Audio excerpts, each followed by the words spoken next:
Halo, halo. Selamat pagi menjelang siang. Ini cewek semua. Oke, Pak.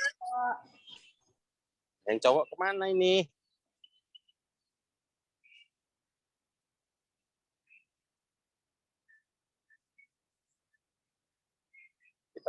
Kita berberapa orang sih? 1, 2, 3, 4, 5. Ada berapa sih mahasiswanya kita? 8 ya? 1, 2, 3, 4, 5. Baru 5. Tunggu sebentar ya sama teman-teman yang lain ya. Iya, Pak. Iya, Pak.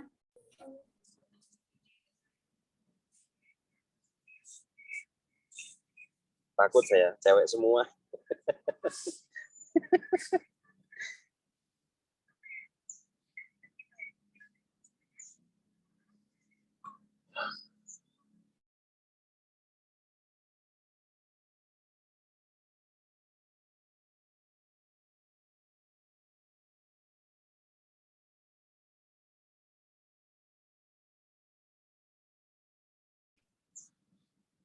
Mungkin sambil di-download ya materinya di e-learning ya. Tadi udah saya upload sih.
Masih berlima kita.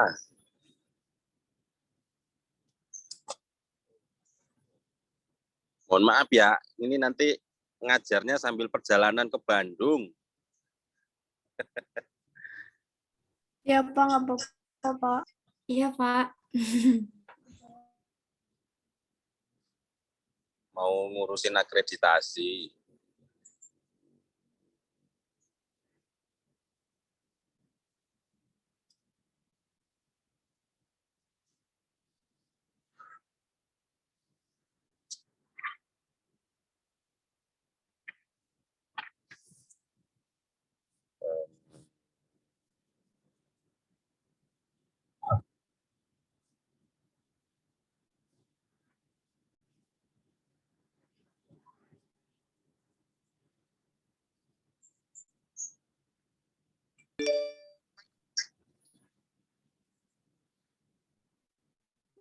Di pertemuan materinya. Sudah, Pak. Ini kelihatan nggak ya? Kelihatan, Pak. Oke. Kita mulai aja kali ya, sambil nunggu yang lain kali ya. Biar cepat rampung. Iya, Pak. Ini karena ada videonya, kayaknya harus saya ini deh, coba mudah-mudahan ya. Oke, materi yang pertemuan 3 dan 4, yang 4 masih sama dengan yang minggu lalu. Keterangannya di e-learning-nya seperti itu. Nah, ini pertemuan kita yang ke-5, insya Allah. Kalau nggak salah. Nah, memang rencana kami adalah sebelum UTS memang masih membahas seputar teori-teori di dalam manajemen bisnis. Nanti setelah UTS baru kita gas terkait dengan tugas yang kemarin itu ya. Jadi, nah ini materinya sebetulnya mengenai motivasi dan kepemimpinan. Saya coba dulu, mudah-mudahan bisa ya.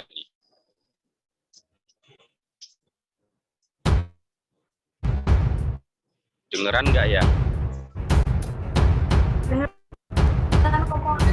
Kedengeran, Pak.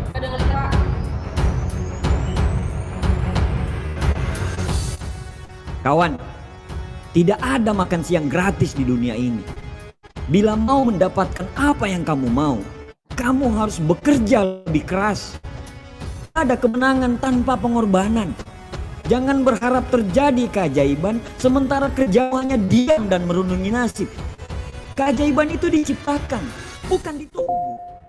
Tidak ada hal yang luar biasa didapat dengan kerja yang biasa-biasa saja. Ingin hasil yang luar biasa, bekerjalah secara luar biasa. Bangun lebih pagi dari kebanyakan orang, bekerja lebih banyak daripada kebanyakan orang. Biarkan otakmu terus bekerja lebih banyak daripada orang lain. Terus latih hati dan pikiran kita untuk terus fokus tanpa berpikir kepada orang lain. Perbanyak doa dan ibadah, karena kerja keras kita akan menjadi percuma bila tidak diiringi oleh doa kita. Bagaimana kita mau berhasil? Belum apa-apa kita sudah berpikir bagaimana nanti kalau gagal. Bagaimana kita mau berhasil? Belum apa-apa kita sudah takut duluan. Percaya saja bahwa apa yang terjadi di depan tidak seseram seperti apa yang Anda takutkan. Lagian semua belum terjadi kok, kenapa harus risau? Semua perkembangan yang terjadi tergantung usaha kita. Perkembangan secara fisik dan intelektual yang terjadi semua karena usaha kita. Sumber utama dari sebuah kesuksesan adalah usaha. Orang yang sukses terus berusaha apapun hasilnya. Mereka pasti melakukan kesalahan, tapi mereka tidak pernah berhenti karena sebuah kesalahan. Mereka siap memperbaiki kesalahan itu dan menjadi orang yang lebih baik lagi. Kadang kita terlalu sibuk menyalahkan orang lain karena kegagalan yang kita alami. Padahal diri kita sendirilah yang harus kita salahkan. Ada dua pilihan bila kita gagal. Pertama, membiarkan kegagalan tersebut mengalahkan kita. Atau yang kedua, bangkit dan belajar dari kegagalan tersebut sehingga kita bisa naik ke level berikutnya. Kerja keras, fokus, dan ketekunan adalah harga diri yang terbaik. Menuju tangga kesuksesan, kemauan kita untuk berhasil dan sukses harus lebih besar daripada ketakutan kita kepada kegagalan. Percaya saja bahwa keringat tidak pernah mengkhianati hasil. Bertanggung jawablah terhadap hidupmu. Bertanggung jawablah terhadap keluargamu. Karena semua tergantung dari dirimu. Kamulah yang membawa dirimu kemana kamu pergi, bukan orang lain. Selesaikan apa yang harus kita kerjakan. Jangan pernah menyerah karena hanya sebuah kegagalan. Kamu harus bangkit lagi dan lanjutkan perjuangan. Orang sukses bukan orang yang tidak pernah gagal, tapi orang sukses adalah orang yang mengalami kegagalan berkali-kali, tapi berkali-kali juga dia bangkit dari kegagalan tersebut. Jangan lelah berlari walaupun harus berlumuran darah dan air mata. Fokus dan selesaikan semuanya sampai garis finish. Manusia diciptakan sebagai pemimpin di muka bumi ini. Semua manusia diciptakan dengan kelemahan dan kelebihan masing-masing. Kalau ada yang bisa, insya Allah kamu juga pasti bisa. Capek, sabar. Karena bila kamu capek, berarti kamu lagi berjuang untuk hidupmu. Gagal, sabar. Kamu tidak gagal, kamu cuma belum menemukan jalannya. Tidak ada orang sukses yang tidak pernah mengalami rasa capek dan sakit. Pemalas tidak akan pernah mengalami kegagalan karena dia tidak pernah berbuat apa-apa. Jangan buang waktumu untuk keluhan. Jangan buang waktumu untuk meratapi nasib. Kita tidak punya waktu. Terlalu banyak impian yang harus kita wujudkan. Untuk hidup yang sempurna, kita harus melalui ketidaksempurnaan dulu. Untuk hidup yang seimbang, kita harus lalui ketidakseimbangan dulu. Untuk melihat terangnya bintang, kita harus siap melihat dalam kegelapan malam. Untuk sebuah kesuksesan, kita harus mengalami kegagalan. Bung, bayar prosesnya, lalui prosesnya. Kegagalan itu membuat kita bertumbuh menjadi orang yang lebih hebat daripada sebelumnya. Jangan trauma, karena jika kita selalu menggendong rasa trauma itu, kita akan tetap jalan di tempat. Lepaskan semua hal-hal buruk yang terjadi di masa lalu. Percayalah bahwa karena hal buruk itulah kita bisa sampai di titik ini. Sedikit lagi, bangun satu kali lagi. Teruslah berlari sampai kegagalan itu lelah untuk mengikutimu. Kita punya Tuhan yang maha besar. Tuhan tidak akan pernah membiarkan kita jatuh. Tuhan hanya ingin lihat seberapa hebat kita mengatasi kegagalan tersebut. Puncak kesuksesan itu menunggu. Kesuksesan itu ada di depan mata. Bayar prosesnya. Jangan berhenti. Fokus karena kamu ditakdirkan sebagai sang juara.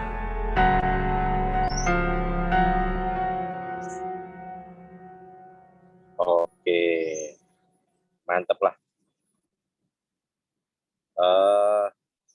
Dari video tadi, kira-kira apa yang bisa dipetik ya? Teman-teman ada yang mau komen?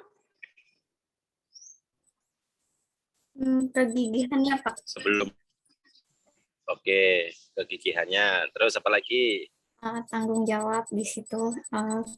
Kayak di video itu kayak mencerminkan buat diri kita sendiri kalau misalkan lagi capek atau misalkan lagi benar-benar gak mood gitu buat kerjain sesuatu, tapi bikin semangat kalau misalkan orang lain tuh di saat kita lagi males-malesan pasti banyak yang lagi berjuang juga buat meraih kesuksesan.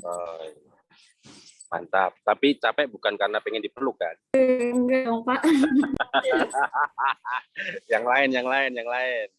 Ayo, ini yang paling gampang adalah kita bisa memflashback motivasi dan kepemimpinan dari keluarga sih. Jerih payah orang tua hingga bisa kalian seperti ini, terus melihat bahwa mereka yang penting anaknya akan bisa jadi orang yang lebih baik dari kedua orang tuanya. Nah, kira-kira begitu kalau yang paling dekat. Nah, mungkin kalau melihat dari sisi motivasi, jadi memflashback misalkan dari saya pribadi gitu ya, melihat bahwa mungkin saya punya keluarga, bapak ibu ketika masih single, terus kemudian saya punya adik yang mungkin dulu belum kepikiran kalau saatnya memang sudah sekolah, kemudian menikah, punya anak, punya istri, punya tanggung jawab. Nah, jadi motivasinya adalah, ini terutama yang cowok-cowok nih, membahagiakan orang-orang terdekat. Nah, apalagi membahagiakan istri, itu rezekinya banyak. Pada setuju nggak ini kira-kira? Nah, bagi yang perempuan, itu memang untuk di karir itu jadi sebuah pilihan ya. Tapi menuju ke sana memang butuh proses, butuh waktu, minimal nanti buat anak-anak kalian lah gitu, atau jadi panutan dari anak-anak kalian, karena proses yang harus dibayar itu cukup mahal ketika bagaimana nanti anak-anak kalian adalah didikan dari para ibu-ibunya. Kalau bapak biasanya cuek. Gitu ya. Jadi tujuannya adalah bagaimana dalam video tadi sebetulnya jangan pernah menyerah ya. Kegagalan itu pasti dan harus diperbaiki. Kesalahannya di mana? misalkan kita mempunyai sebuah perusahaan, ya. Terus kemudian perusahaan itu mengalami kerugian dan sebagainya. Terus satu sisi kita harus melihat bahwa kita juga punya karyawan gitu. Jadi kalau misalkan cuman biasa-biasa aja ya kasihan kan gitu. Bentar, ini ada telepon nih.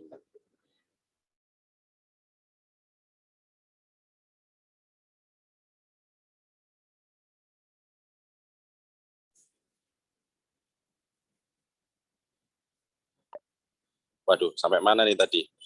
Sebentar ya. Saya naik mobil dulu. Sebentar.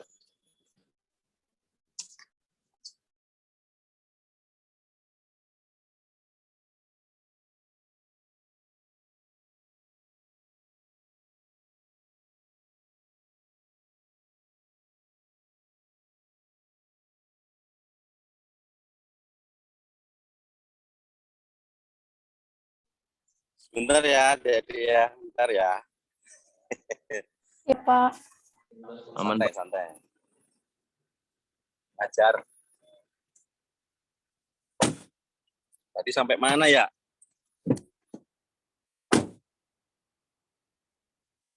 Halo, apakah suara saya masuk? Iya, Pak, masuk, Pak.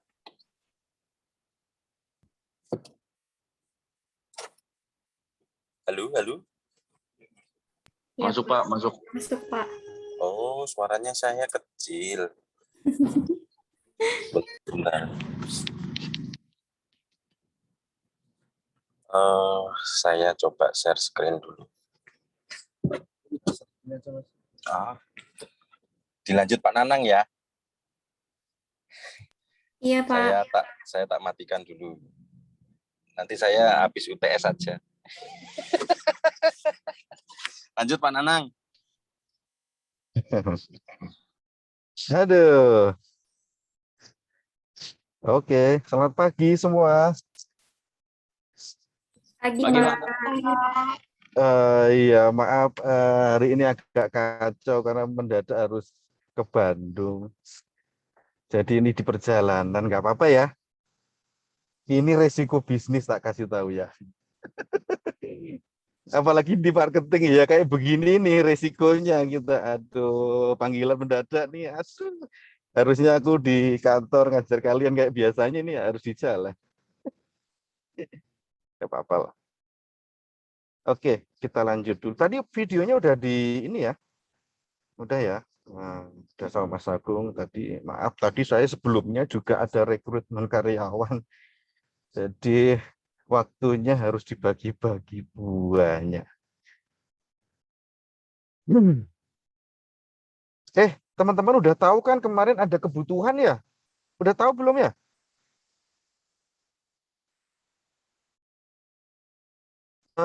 Kita ada ini loh. Kemarin kita perusahaan kemarin bulan di kantor kayaknya Desi Gresbek juga kemarin ya, teman-temannya itu tentang kebutuhan employee atau tenaga kerja di beberapa perusahaan, salah satunya itu Astra. Nah, pengen kerja di Astra nggak kira-kira? Astra Internasional loh, Astra Grafia dan Astra Group lah, gitu. Tapi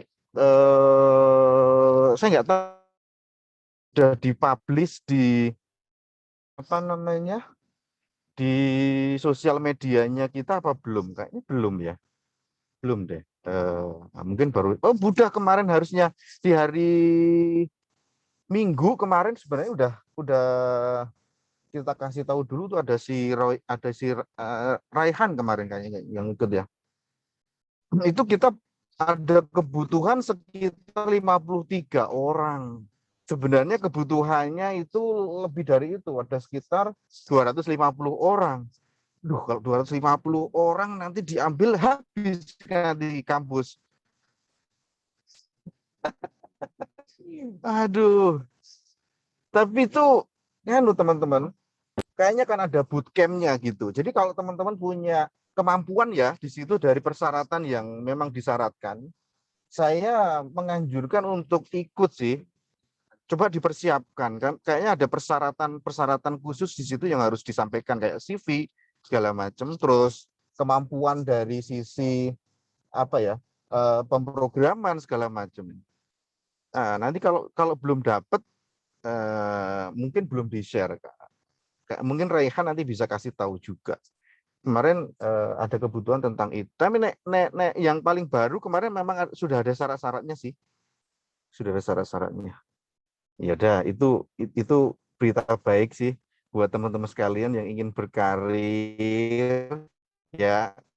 Kemarin disampaikan dari perusahaan itu menyampaikan kalau memang dari hasil tes itu bagus ya langsung dikontrak gitu, langsung kerja gitu. Jadi ada bootcamp-nya, ada yang langsung kerja gitu. Jadi yang bagi yang memang secara kemampuan itu masih kurang, nanti akan dibina dulu, di bootcamp-kan dulu gitu, sekitar kurang lebih 3 bulan atau 4 bulan gitu di daerah Bekasi itu semua keperluannya udah dijamin sama mereka, udah disiapkan mereka penginapan, makan dan lain-lain lah itu sudah disiapkan sama mereka. Ya tentunya kita sampaikan ini selain berita bagus buat teman-teman sekalian juga tidak mengganggu dari proses belajar ya dari teman-teman, karena kan kita masih bisa online gitu, itu masih bisa dilakukan. Ya oke lah, nanti teman-teman bisa cek lagi, monggo silakan nanti untuk mensubmit CV-nya masing-masing. Ini tadi sampai mana? Ini baru sampai video kan?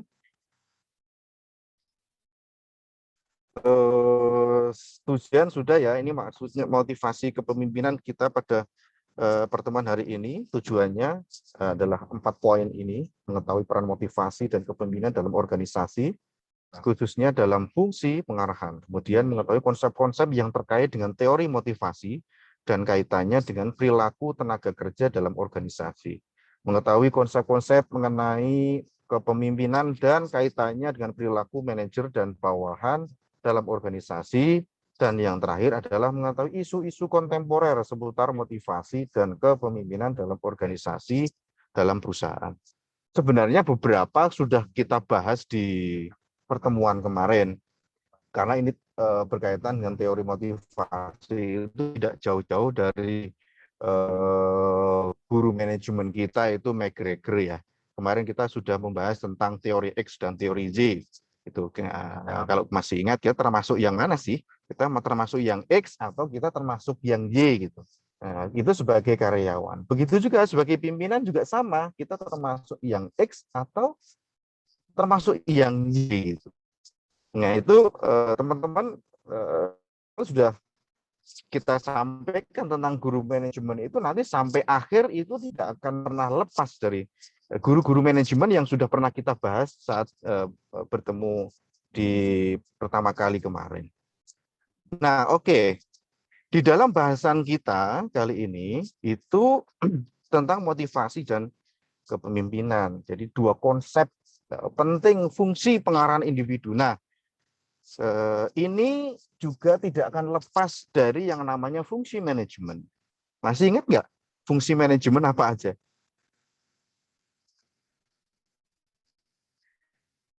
Ingat, Firly, fungsi manajemen apa aja? Lupa, Pak. Pak, Ya. tapi saya cuma perencanaan, leading, Iya. Guna lagi saya nggak tahu, lupa. Yang lain dibantu dong, Firly, apa aja tuh? Ininya Raihan, ayo Fahmi. Planning, organizing, actuating, sama controlling. Yes, betul sekali. Jadi paling gampang teman-teman mengingat itu disingkat saja, fungsi manajemen itu disebut juga dengan POAC. POAC. Bahasanya gimana itu bahasanya? POAC gitu paling gampang, planning gitu ya, organizing, kemudian actuating gitu ya, serta controlling, pengendalian. Nah, di minggu kemarin kita sudah membahas tentang planning. Benar ya? Itu udah 2 minggu sendiri itu kita bahas tentang planning itu ya. Live ini dua-duanya nih. Iya, Nah, kita udah kita bahas udah tentang bahas tentang planning, planning ya. Ini memang Memang sesuatu yang sesuatu yang sangat penting di dalam fungsi manajemen. manajemen. Ya, pertama adalah perencanaan. jadi harus punya perencanaan yang yang bagus. Baru nanti fungsi manajemen yang lain itu akan berjalan dengan baik. Nah, pada kesempatan kali ini, pertemuan kali ini kita akan membahas juga satu dari fungsi manajemen itu namanya apa kira-kira? Namanya apa? Teman-teman tahu nggak? Di saat ini fungsi apa nih? Ayo, fungsi apa? Di sini udah dijelaskan, di sini udah ditulis loh 2 konsep penting fungsi pengarahan pada individu. Ini ada kaitannya atau actuating bahasa kerennya itu, actuating atau pengarahan. Nah, pada kesempatan ini kita akan membahas ini motivasi dan leadership atau kepemimpinan kaitannya dengan pengarahan pada individu gitu ya.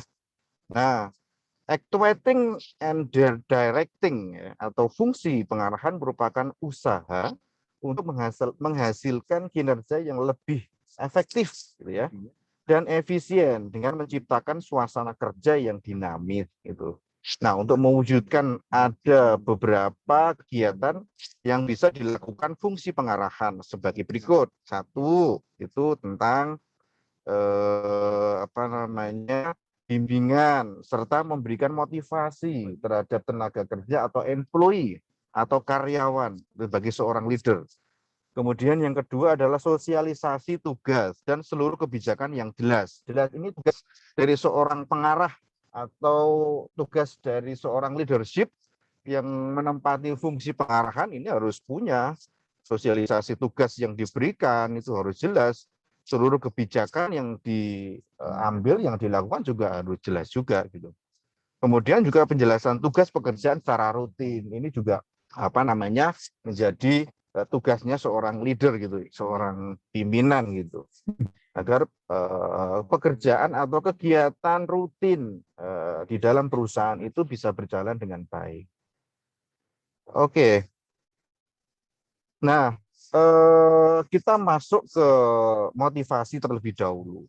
Sebenarnya pengertian motivasi itu bisa dilihat dari banyak teori gitu ya. Bisa dilihat dari banyak ilmuwan yang membahas tentang motivasi. Tapi kesempatan ini kita akan menyampaikan motivasi itu menurut Franks and Raven gitu ya.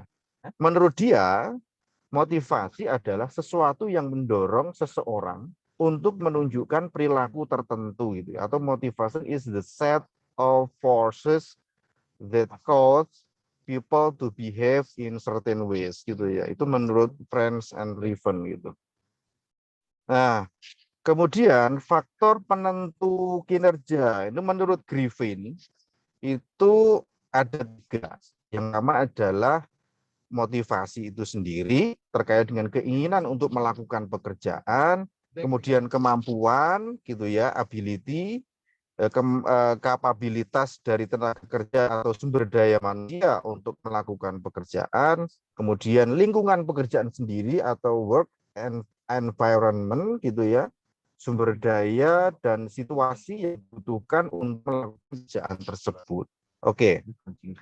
Nah, motivasi sebagai pendorong individu. Nah, ini bahannya seperti ini. Kebutuhan atau kesenjangan kebutuhan itu mencari jalan keluar karena adanya kebutuhan dan kesenjangan tadi, kemudian dicarilah jalan keluar untuk memenuhi dan memuaskan kebutuhan tersebut. Kemudian pilihan perilaku untuk memenuhi dan memuaskan kebutuhannya, kemudian juga evaluasi atas pemuasan kebutuhan. Dan yang terakhir adalah penentuan kebutuhan di masa yang akan datang dan pencarian bagi cara pemenuhannya. Jadi tertutup di bagian ini nih motivasi sebagai pendorong individunya. Oke. teman-teman sekalian, beberapa pendekatan mengenai motivasi. Nah, ini ada 3 ya, pendekatan tradisional atau dikenal sebagai tradisional model of motivation theory. Kemudian yang kedua adalah pendekatan relasi manusia atau human relation model. Itu pendekatan sumber daya manusia atau human resources model. Nah, teman-teman sekalian, di kesempatan ini sebelum saya lanjutkan, kita akan memang lebih banyak membahas tentang banyak teori. Jadi mungkin materi juga akan agak berat juga karena ini apa namanya, saya buat itu sekitar 40-an slide gitu. Jadi memang tidak bisa selesai dalam sedikit slide karena harus detail sebenarnya. Ini pun sebenarnya masih banyak yang harusnya bisa kita sampaikan. Nah, pendekatan tradisional itu dipelopori oleh Bapak Manajemen. Bapak Manajemen siapa itu? Bapak Manajemen masih ingat nggak? Kita sudah bahas di pertemuan-pertemuan sebelumnya loh. Masih ingat Bapak Manajemen ilmiah siapa? Bapak manajemen, scientific management. Bapak Nanang. Yuk, jangan serius, tapi ingat. Ayo. Ayo. Dakar bukan Satu lagi bukan Frederick, Pak. kan. Oh iya benar. Frederick Winslow Taylor adalah Bapak Manajemen ilmiah. Jadi pendekatan tradisional ini dipelopori oleh Bapak Manajemen ilmiah atau scientific management, yaitu Frederick Winslow Taylor ya. Menurutnya, motivasi seseorang didorong oleh keinginannya untuk memperoleh gaji atau uang. Yang berikutnya, manajer dianggap lebih tahu dibandingkan dengan karyawan. Nah, berikutnya, karyawan pada umumnya malas, tidak mau bekerja. Ini menurut pendapatnya Taylor gitu ya, dari pendekatan tradisional ini. Nah, kemudian dari pendekatan hubungan manusia, human relation model, bahwa motivasi seseorang didorong oleh keinginannya untuk berinteraksi dengan orang lain. Satu pendukungnya adalah Elton Mayo. Nah, ini sekarang tambah lagi nih. Pak Elton Mayo itu masuk di pertemuan kelima kita. Ya, Elton Mayo nih. Menurut dia salah satu pendukungnya untuk hubungan manusia atau human relation gitu ya. Menurut Mayo 1880 sampai 1949 gitu ya, terkenal dengan penelitiannya Houghton. Ya, menurut penelitian Houghton, hubungan manusiawi merupakan istilah umum yang sering dipakai untuk menggambarkan cara interaksi manajer dengan bawahannya secara manusiawi. Asumsinya, jika manajer personalia motivasi bekerja dengan baik, maka hubungan manusiawi dalam organisasi pun menjadi lebih baik. Ya. Jadi keduanya saling tergantung gitu. Apabila moral dan efisiensi memburuk, maka hubungan manusiawi dalam organisasi pun juga memburuk gitu. Nah, untuk menciptakan hubungan manusiawi yang baik, manajer harus memahami alasan-alasan bekerja dengan cara tertentu, tidak dengan cara yang lainnya.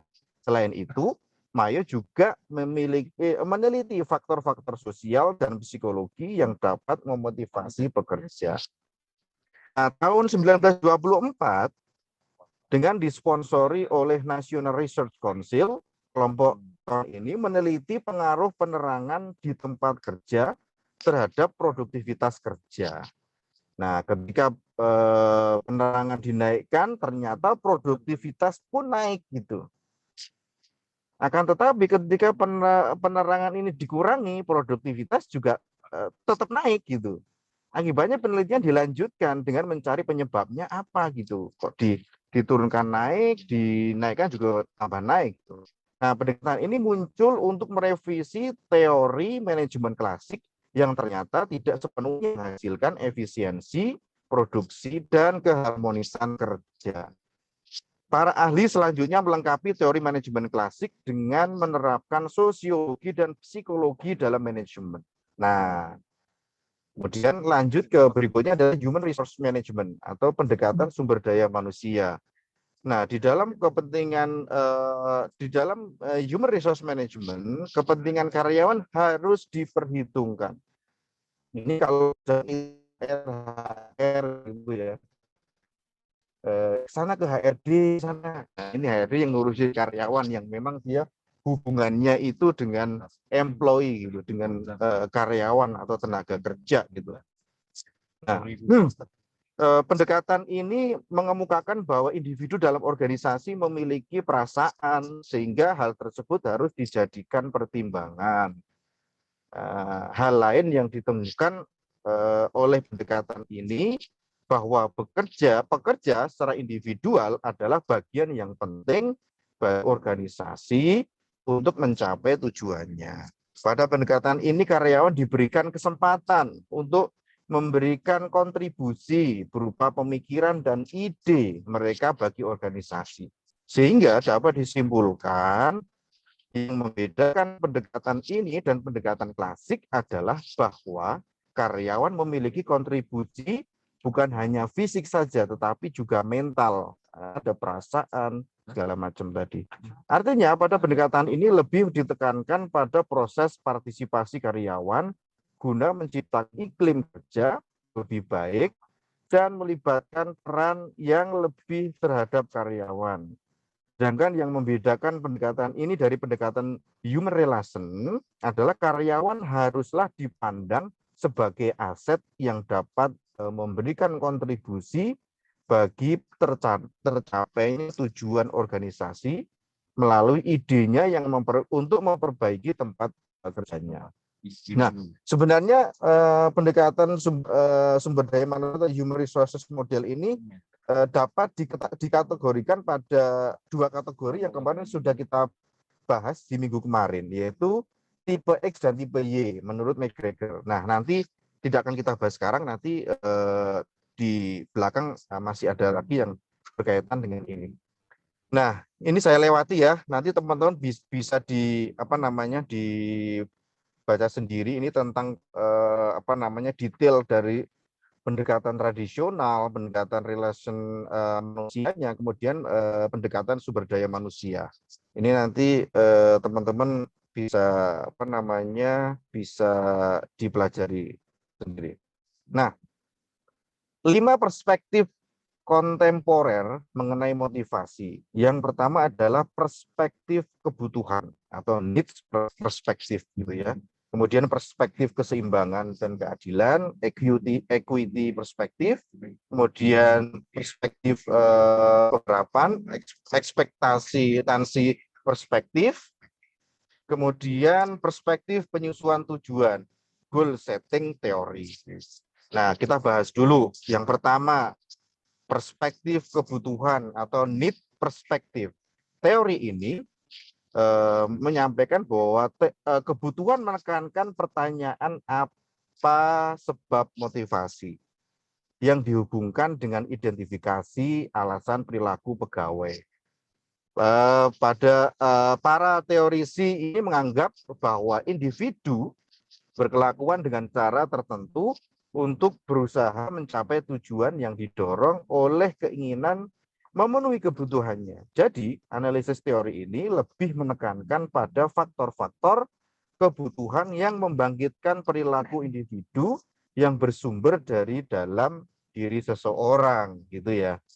Kemudian equity perspektif. Ini mengenai motivasi yang berangkat dari asumsi dasar bahwa termotivasi tidak hanya seseorang dalam organisasi atau lingkungan pekerjaan itu sangat tergantung pada anggapan apakah dirinya itu mendapatkan perlakuan yang adil ataukah tidak dalam hal penghargaan yang diterima. Ini seperti upah, insentif, bonus, dan lain-lain itu ketika kita berada di dalam satu organisasi bernama perusahaan gitu ya. Kemudian yang berikutnya adalah perspektif pengharapan atau ekspektasi perspektif.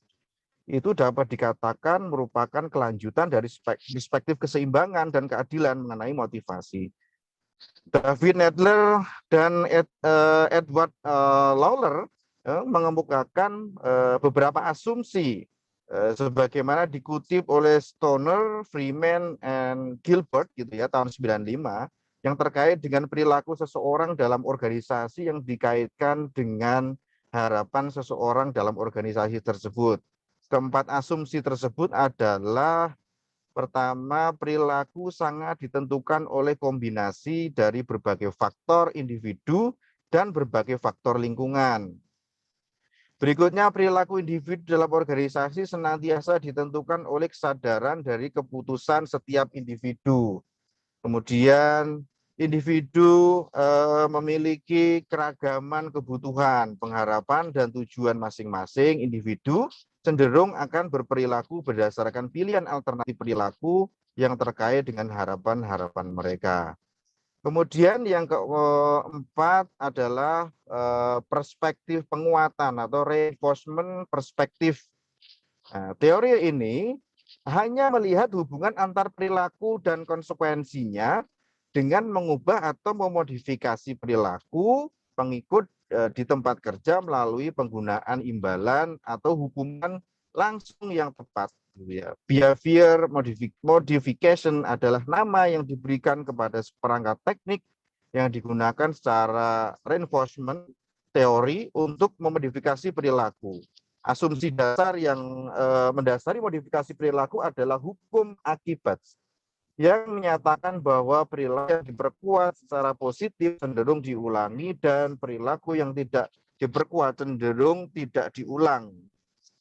Dan yang terakhir adalah goal setting teori. Ini merupakan salah satu bagian dari teori motivasi yang dikemukakan oleh Edwin Locke pada tahun 78, didasarkan pada bukti yang berasumsi bahwa sasaran ide-ide akan masa depan, keadaan yang diinginkan, memainkan peran penting dalam bertindak. Goal setting teori menjelaskan hubungan antara tujuan yang ditetapkan dengan prestasi kerja. Konsep dasar teori ini adalah seseorang yang memahami tujuan, apa yang diharapkan organisasi kepadanya, akan mempengaruhi perilaku kerjanya. Oke, ini cukup banyak teman-teman sekalian. Berikutnya adalah kita bahas dari perspektif kebutuhan need, perspektif mengenai motivasi itu ada 4 teori yang di sini di minggu ini akan kita bahas tentang Maslow, kemudian Clayton Alderfer, kemudian McClellan, kemudian juga Herzberg gitu. Nah ini mungkin hal baru juga nih buat teman-teman. Ada yang sudah kenal belum dengan keempat ilmuwan ini? Ada yang sudah kenal kah? Sudah pernah baca mungkin di dalam namanya itu buku-buku misalnya Firly mungkin atau yang lain, ada Aulia Wulandari. Ini bahasanya cukup banyak ini karena ini isinya teori semua nih. Kamalia Intan, ada yang Novitasari, Muhammad Fakhmi, ada yang pernah dengar nggak dari? Belum pernah, Pak. Kalau saya Belum pernah ya? ini doang sih, Pak. Yang mana? Yang Atkinson. Itu doang. Oh ya. Wow, luar biasa. Malah Atkinson. Saya pikir Maslow malahan. Karena yang biasa muncul justru malah Maslow di sini. Tapi keren. Firly bisa tahu tentang Atkinson ya. Oke, kita lihat ya. Maslow yang mana? Ini Pak Maslow. Kenalan dulu. Pak Maslow ini hierarki kebutuhan menurut Maslow ini di apa namanya, diwujudkan piramida ya. Piramida seperti ini terbagi menjadi beberapa bagian ya, fisiologis, rasa aman, sosial, penghargaan, kemudian aktualisasi diri gitu. Nah, Maslow pertama kali, nah ini kemudian juga terbagi lagi nih. Ada kebutuhan dasar, kebutuhan psikologis, kemudian juga kebutuhan pemenuhan diri. Maslow pertama kali memperkenalkan konsep hierarki kebutuhan ini dalam makalahnya pada tahun 1943. Udah lama banget ya teman-teman ya. 1943, sekarang udah 2021. Tapi ilmunya itu masih dipakai sampai sekarang gitu. Nah, ini yang kalau kita belajar di apa namanya, di manajemen ya, itu pasti akan ditanya gitu. Apa sih apa namanya itu dari penemuan atau teori yang lama itu apakah masih dipakai sampai sekarang? Nah, bukti masih dipakai gitu sampai sekarang gitu. Nah, dalam buku makalahnya Theory of Human Motivasi dan bukunya yang berjudul Motivasi and Personality gitu ya. Hierarki ini menunjukkan bahwa orang termotivasi untuk memenuhi kebutuhan dasar sebelum beralih ke kebutuhan lain yang lebih besar gitu. Ini mulai dari kebutuhan fisiologis dulu atau psychological need. Nah, kebutuhan paling dasar adalah kebutuhan fisik ya. Dan enggak? Sandang, pangan, papan gitu ya. Makanan, minuman, tidur, pakaian itu kebutuhan fisik gitu ya. Kebutuhan-kebutuhan ini seperti kebutuhan makan, minum, tempat berteduh, tidur, oksigen gitu ya. Atau gampangnya sandang, pangan, papan lah. Kebutuhan fisiologis adalah potensi paling dasar gitu. Dan paling besar bagi semua pemenuhan kebutuhan di atasnya. Manusia yang lapar akan selalu termotivasi untuk makan, benar nggak? Dia akan termotivasi, manusia yang haus juga akan termotivasi untuk minum, kira-kira begitu. Tapi beginilah bunyi teorinya, gitu. Bukan untuk mencari teman atau dihargai, benar ya? Kalau dia lapar, masa dia mencari teman atau ingin dihargai sih nggak mungkin kan? Dia kalau lapar ya paling cari makan. Ya, logikanya masuk ya. Manusia akan mengabaikan atau menekan dulu semua kebutuhan lain nih, kebutuhan di atasnya. Kebutuhan kita bicara di fisiologi. Apa namanya? Akan selalu termotivasi untuk makan. Jadi manusia akan mengabaikan atau menekan dulu semua kebutuhan sampai ke itu. Nah, sepuaskan baru dia melangkah ke kebutuhan lainnya gitu ya. Nah, di masyarakat yang sudah mapan, kebutuhan untuk memuaskan rasa lapar adalah sebuah gaya hidup. Mereka biasanya sudah memiliki cukup kan, tapi mereka berlapar, apa yang mereka pikirkan adalah cita rasa. Benar nggak? Makanan yang hendak dipilih. Jadi mereka bukan sekedar lagi ingin makan gitu, tapi sudah beralih kepada cita rasa. Makanan yang akan dipilih, kira-kira aku mau makan apa, rasanya bagaimana, kayak gitu itu. Seseorang yang sungguh-sungguh lapar tidak akan terlalu peduli dengan rasa, bau, temperatur, ataupun tekstur makanan gitu ya. Nah, kebutuhan fisiologis berbeda dari kebutuhan-kebutuhan lain dalam dua hal. Pertama, kebutuhan fisiologis adalah satu-satunya kebutuhan yang bisa terpuaskan sepenuhnya atau minimal bisa diatasi. Manusia dapat merasakan cukup dalam aktivitas makan sehingga pada titik ini daya penggerak untuk makan akan hilang. Bagi seseorang yang baru saja menyelesaikan sebuah santapan besar dan kemudian membayangkan sebuah makanan lagi sudah cukup untuk membuatnya mual gitu. Jadi kalau udah kenyang bayangin makanan ya nggak nafsu lagi mungkin bahasanya teorinya kayak gitu itu. Yang kedua adalah yang khas dalam kebutuhan fisiologis adalah hakikat pengulangannya. Setelah manusia makan, mereka akhirnya akan menjadi lapar lagi dan akan terus-menerus mencari makan dan air lagi. Jadi terus berulang gitu. Sementara kebutuhan di tingkat yang lebih tinggi tidak terus muncul. Sebagai contoh, seseorang yang minimal terpenuhi sebagian kebutuhan mereka untuk dicintai dan dihargai akan tetap merasa yakin bahwa mereka dapat mempertahankan pemenuhan terhadap kebutuhan tersebut tanpa harus mencari-carinya lagi. Jadi beda dengan kebutuhan fisiologis gitu ya. Kalau kebutuhan fisiologis kan memang harus kita cari, makan, minum, mengenakan papan itu kan memang harus kita cari gitu. Berbeda dengan kebutuhan yang lainnya lah gitu. Meskipun itu kita perlu gitu. Nah, yang kebutuhan yang kedua adalah rasa aman gitu ya. Safety atau security need lah bahasa kerennya. Setelah kebutuhan fisiologis terpuaskan secukupnya, muncullah apa yang disebut Maslow sebagai kebutuhan-kebutuhan akan rasa aman. Kebutuhan-kebutuhan akan rasa aman ini diantaranya adalah rasa aman fisik, stabilitas, ketergantungan, perlindungan, dan kebebasan dari daya-daya mengancam seperti kriminalitas, perang, terorisme, penyakit, takut, cemas, bahaya, kerusuhan, dan bencana alam.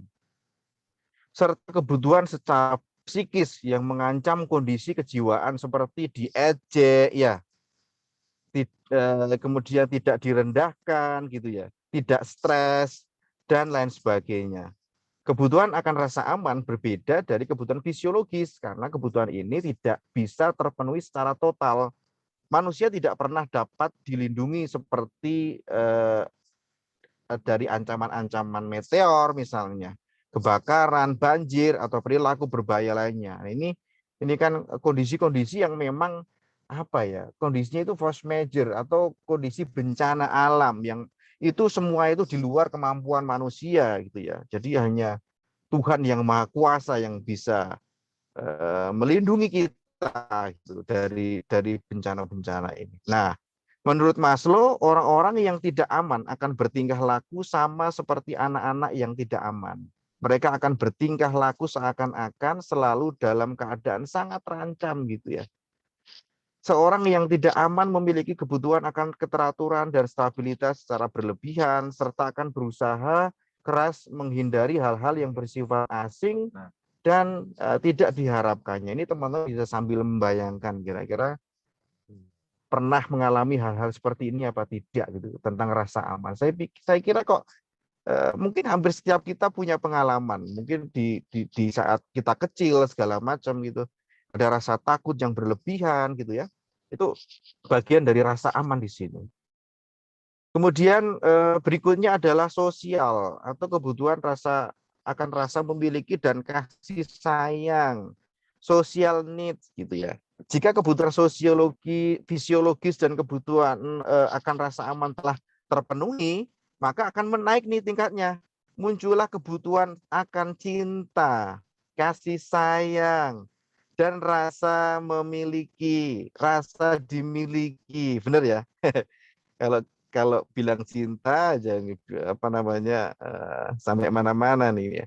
Kebutuhan-kebutuhan ini meliputi dorongan untuk dibutuhkan oleh orang lain agar ia dianggap sebagai warga komunitas sosialnya. Bentuk akan pemenuhan kebutuhan ini seperti bersahabat, keinginan memiliki pasangan dan keturunan. Kebutuhan untuk dekat pada keluarga dan kebutuhan antar pribadi seperti kebutuhan untuk memberi dan menerima cinta. Nah, seseorang yang kebutuhan cintanya sudah relatif terpenuhi sejak kanak-kanak tidak akan merasa panik saat menolak cinta. Benar nggak sih? Aku nggak tahu ini teman-teman ada pengalaman enggak. Ini bahasanya ini kita nggak mengada-ada, tapi ini kita berbicara berdasarkan fakta dan teori dari Maslow ini ya teman-teman ya. Ya seperti inilah pembahasannya gitu. Ia akan memiliki keyakinan yang besar bahwa dirinya akan diterima orang-orang yang memang penting bagi dirinya gitu. Ketika ada orang lain yang menolak dirinya, ia tidak akan merasa hancur. Yaitu tadi karena dia sudah dari kecil itu sudah sering merasakan hal seperti itu gitu. Bagi Maslow, cinta menyangkut suatu hubungan sehat dan penuh kasih mesra antara dua orang. Malah Maslow ini kok membahas tentang cinta ya. Termasuk sikap saling percaya.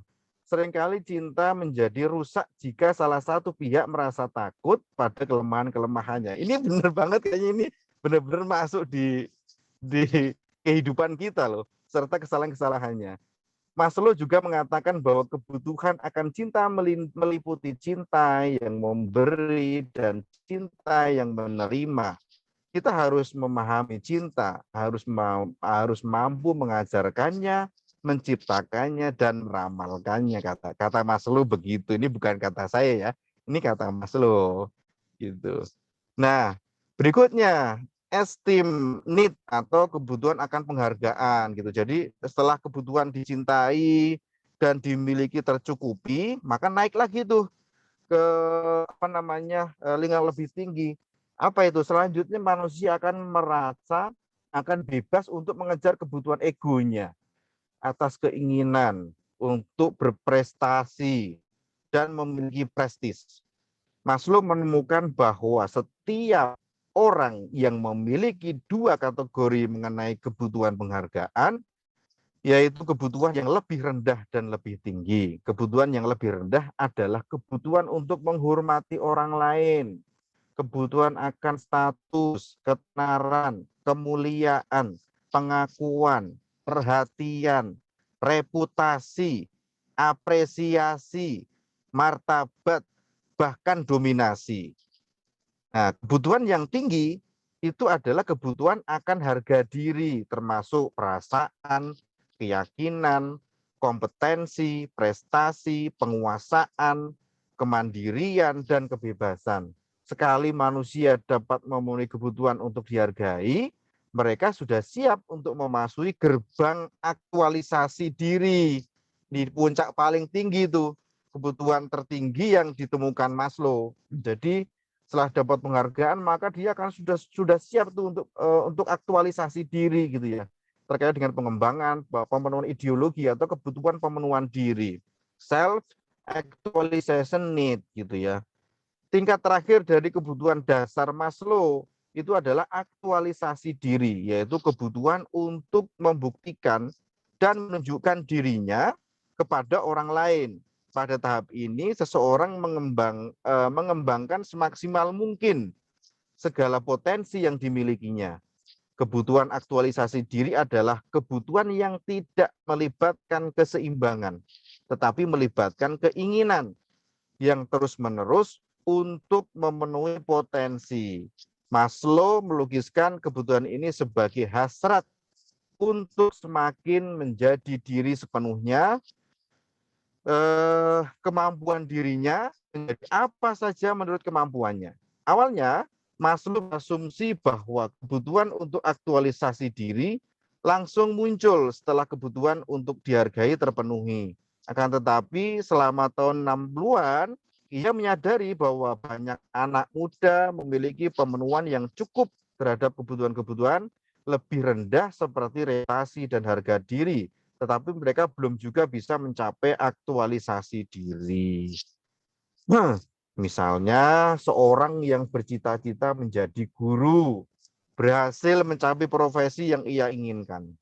Pada saat bersamaan, ia mengembangkan dirinya agar bisa menjadi guru yang lebih profesional dan terus mengoptimalkan potensi mengajarnya. Hal inilah yang dikenal sebagai aktualisasi diri, ya, pemenuhan kebutuhan diri tadi itu, yakni pemenuhan potensi dirinya, mulai dari sisi cita-cita, keinginan, kreativitas, dan kematangan mental untuk bertanggung jawab terhadap pilihan yang ia putuskan sendiri. Nah, itu kira-kira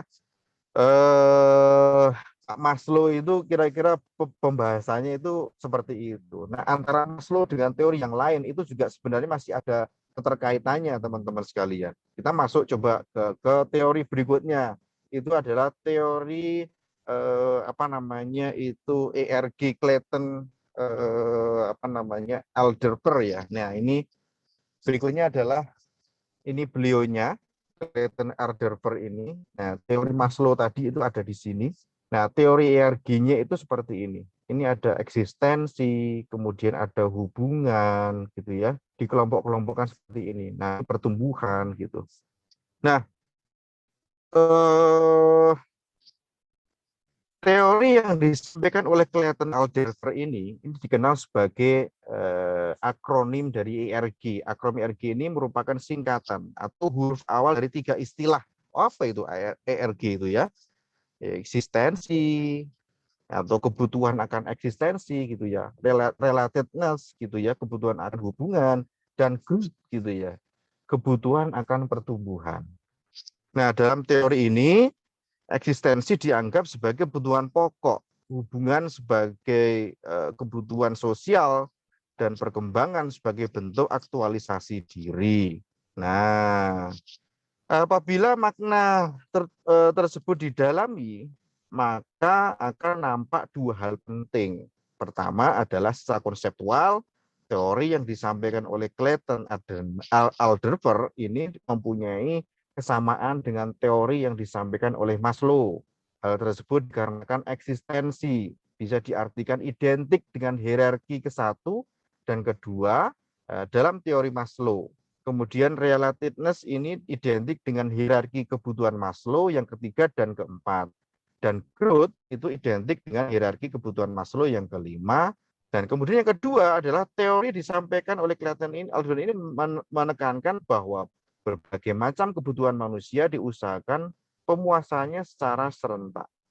Nah, jika teori ERG ini lebih dipahami, maka akan nampak semakin tidak terpenuhinya suatu kebutuhan, maka akan semakin besar pula keinginan untuk memuaskannya. Kekuatan keinginan untuk memuaskan kebutuhan yang lebih tinggi semakin besar jika kebutuhan yang lebih rendah sudah dipenuhi. Sebaliknya, semakin sulit untuk memuaskan kebutuhan pada tingkat yang lebih tinggi, maka akan semakin besar keinginan untuk memuaskan kebutuhan yang lebih rendah. Oke. Teman-teman, berikutnya adalah teori 3 kebutuhan Atkinson ya, atau McLellan. Nah, ini tadi si Firly menyampaikan pernah bertemu dengan Pak Atkinson gitu. Bukan bertemu sih, pernah dengar atau pernah membaca atau pernah apalah gitu ya. Ini ada 3 sebenarnya, achievement, need power, need afiliasi.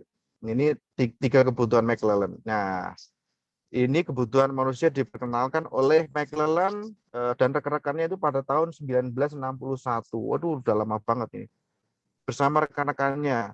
Nah, teori ini masih relevan dewasa ini karena menyangkut tentang motivasi seseorang yang dikaitkan kebutuhan manusia modern. Nah, ini yang tadi saya sampaikan, apakah masih relevan gitu ya teori yang lama 1961 tadi dengan kehidupan kita pada saat ini. Karena itu masih relevan jika dikaitkan dengan kebutuhan manusia modern pada saat ini gitu.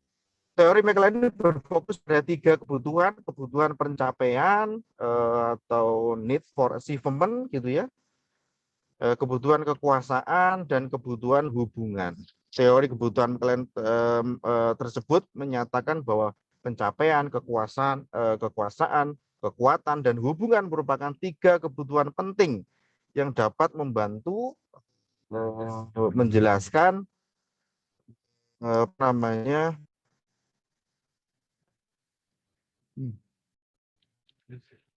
motivasi seseorang. Nah, kebutuhan pencapaian merupakan dorongan untuk melebihi, mencapai standar-standar dan berjuang untuk berhasil. Seperti itu. Nah, McLellan juga menjelaskan bahwa setiap individu memiliki dorongan yang kuat untuk berhasil. Dorongan ini mengarahkan individu untuk berjuang lebih keras untuk memperoleh pencapaian pribadi ketimbang memperoleh penghargaan. Hal ini kemudian menyebabkan ia melakukan sesuatu yang lebih efisien dibandingkan sebelumnya. Nah, dorongan pertama inilah yang disebut sebagai NAD gitu ya, yaitu kebutuhan akan pencapaian gitu. Nah, berdasarkan paparan di atas sebenarnya kita bisa menilai apakah jika dikaitkan dengan apa ya tingkah laku pejabat kita misalnya atau politikus kita di negara ini gitu ya.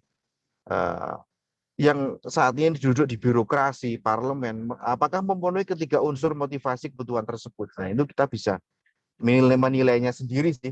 Apakah memenuhi need achievement, need power, atau need afiliasi itu tadi. Oke. Nah, ini masih cukup rumit, teman-teman. teori tentang Hesburg ini banyak sekali. Memang bahasannya itu tentang teori semua ini. Ini Hesburg itu, Pak Hesburg itu yang, ini Pak Hesburg aja mikirin teorinya aja dia seperti ini, dia pusing kayaknya ini dengan teori. Makanya dia tangannya begini gitu ya. Teori yang disampaikan oleh Hesburg ini dikenal dengan teori 2 faktor dari motivasi, yaitu faktor motivasional dan faktor higiene atau faktor pemeliharaan gitu ya. Kalau di gambar ini itu terbagi menjadi 2, motivator ini dan higiene itu yang ada di bawah ini. Nah, apa namanya, Hesburg yang termasuk ke dalam faktor motivasional adalah pertama adalah pekerjaan seseorang atau work itself. Kemudian adalah kesempatan untuk berprestasi, achievement, pengakuan dalam lingkungan pekerjaan, recognition, kesempatan untuk bertanggung jawab atau responsibility, dan kesempatan untuk berkembang dan pengembangan diri gitu ya. Advancement dan growth gitu. Sedangkan yang termasuk ke dalam faktor higiene atau pemeliharaan adalah sebagai berikut. Nih ya, teman-teman bisa melihat juga di bagian ini, kebutuhan akan kebijakan dan administrasi perusahaan yang jelas dan adil atau company policy and administration. Kemudian juga supervisi yang memadai. Kemudian relationship with supervision gitu ya. Kemudian working condition atau kondisi pekerjaan yang kondusif. Kemudian salary, gaji atau upah yang layak. Hubungan yang baik antar pekerja atau relationship with peers.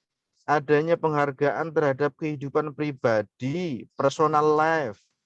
Kemudian hubungan serasi dengan bawahan, relationship with subordinates gitu ya. Kemudian job status. Dan yang berikutnya adalah job safety, masa depan dari pekerjaan yang dijalani.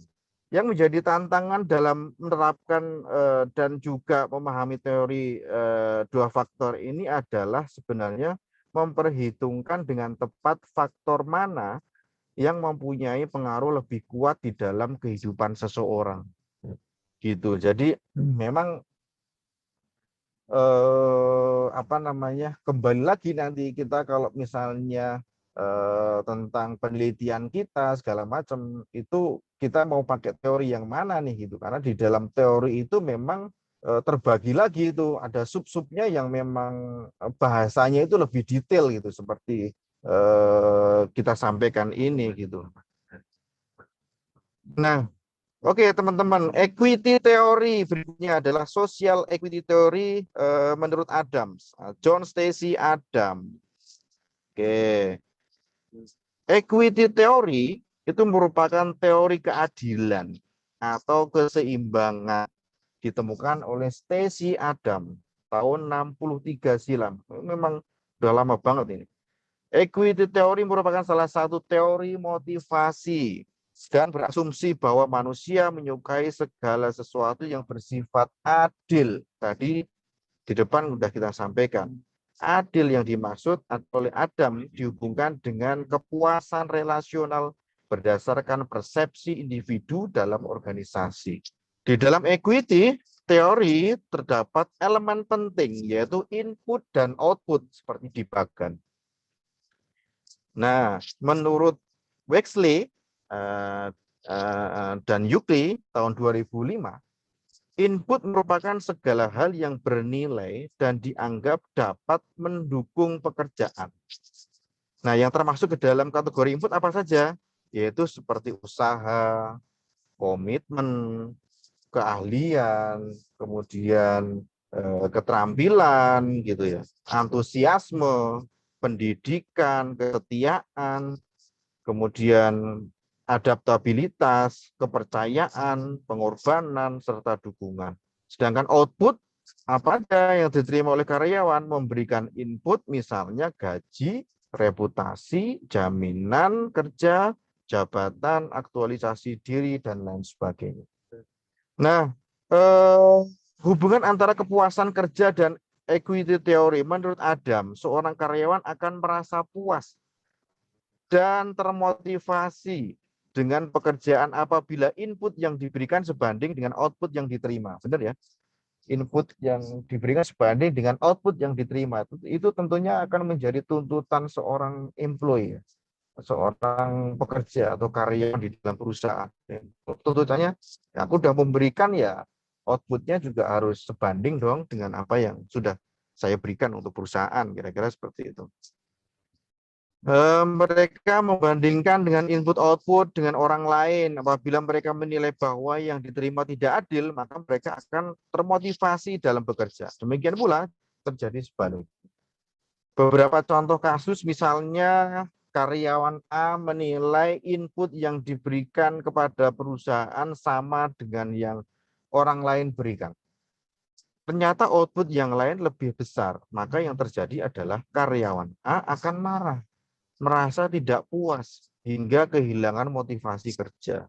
Demikian pula bila karyawan A menerima output yang sama besar dengan orang lain, namun dia menilai bahwa input orang lain lebih rendah dari yang dia berikan, maka karyawan ini juga akan merasa marah, menghilang motivasi kerja, tidak puas, dan beranggapan bahwa hal tersebut tidak adil bagi dirinya, gitu ya. Nah, sebaliknya apabila karyawan A menilai bahwa input yang diberikan kepada perusahaan tidak maksimal, namun menerima output yang tinggi, maka hal ini akan memunculkan rasa bersalah. Sebagai pelaku usaha atau pemimpin perusahaan, sebaiknya betul-betul memahami konteks teori keadilan ini, sehingga dapat memaksimalkan kinerja karyawan dan meningkatkan produktivitas perusahaan. Dengan memahami prinsip teori keadilan, maka dapat meminimalisir kondisi ketidakadilan yang akan dirasakan oleh karyawan. Nah, sebenarnya kalau di dunia kerja gitu ya teman-teman ya, di dunia kerja di perusahaan tempat saya bekerja misalnya, ya memang iya kita sebagai pimpinan ya memang harus bersikap demikian sih sebenarnya.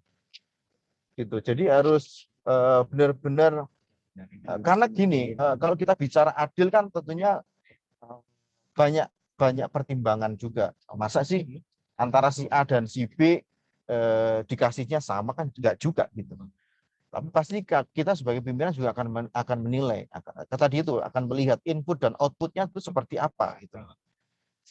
Jika inputnya itu yang diberikan itu juga banyak, maka outputnya yang dia akan dapatkan juga layak ketika memang mereka bisa mendapatkan lebih besar gitu daripada yang lainnya.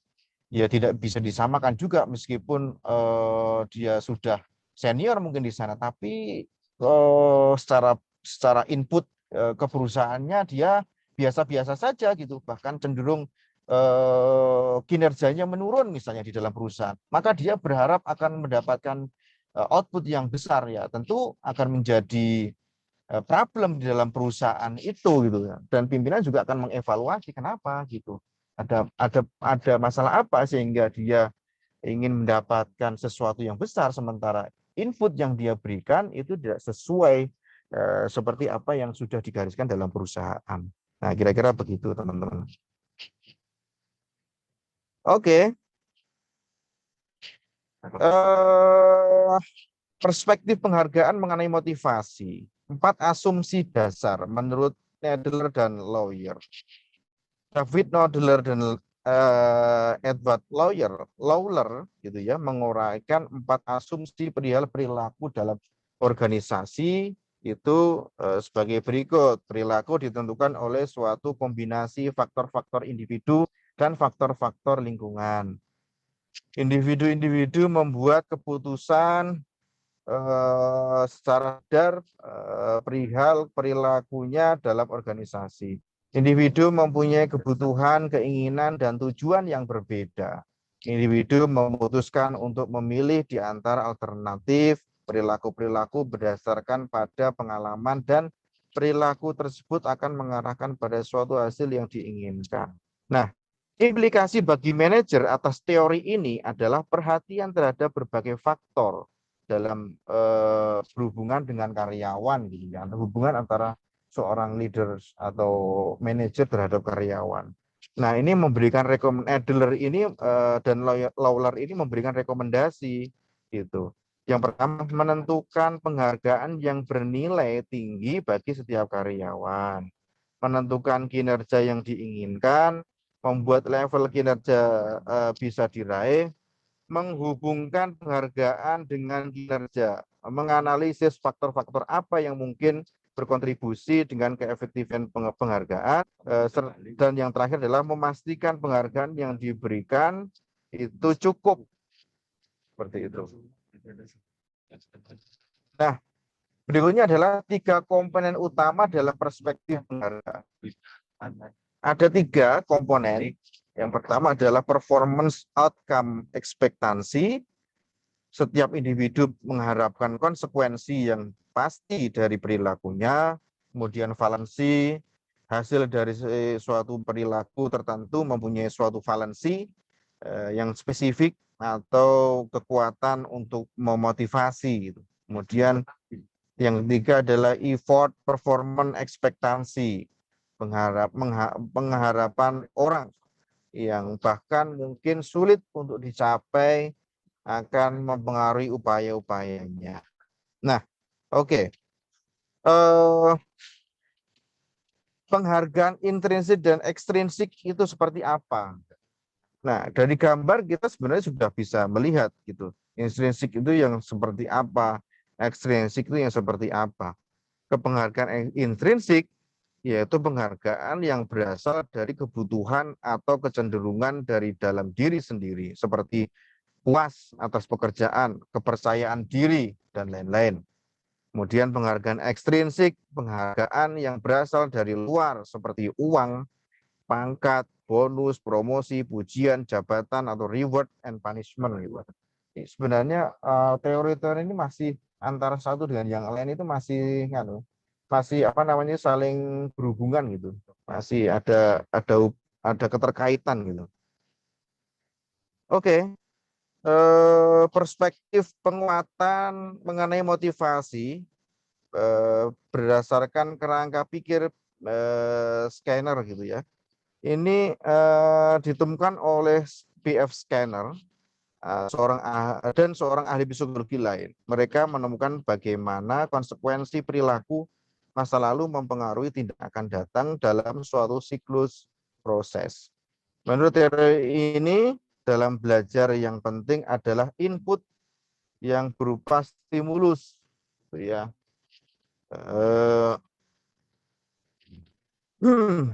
Dan output yang berupa respon, gitu ya. Stimulus adalah apa saja yang diberikan guru kepada pembelajar, sedangkan respon berupa reaksi atau tanggapan pembelajar terhadap stimulus yang diberikan oleh guru tersebut. Proses yang terjadi antara stimulus dan respon tidak penting untuk diperhatikan karena tidak dapat diamati dan tidak dapat diukur. Yang dapat diamati adalah stimulus dan respon. Oleh karena itu, apa yang diberikan oleh guru stimulus dan apa yang diterima oleh pembelajar respon harus dapat diamati dan diukur. Teori ini mengutamakan pengukuran sebab pengukuran merupakan suatu hal penting untuk melihat terjadi atau tidaknya perubahan tingkah laku tersebut. Oke.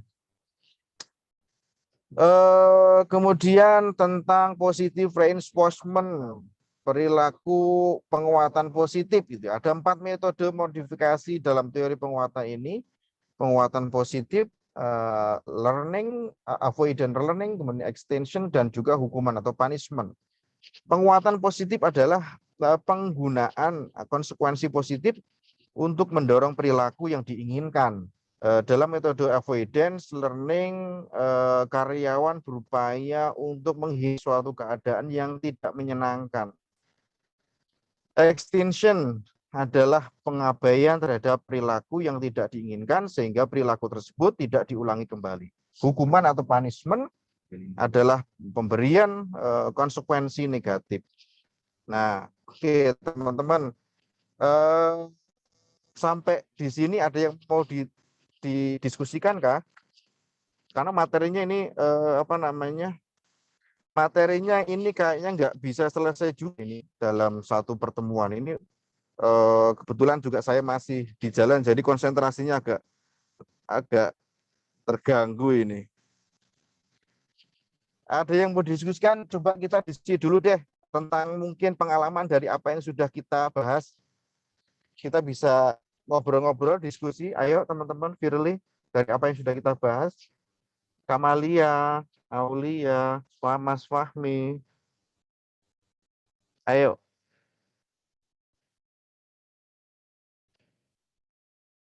Adakah teman-teman sekalian? Atau membahas tentang cinta? Kayaknya kalau bahasnya tentang cinta kayaknya nanti larinya ke dokter cinta, bukan ke dokter manajemen.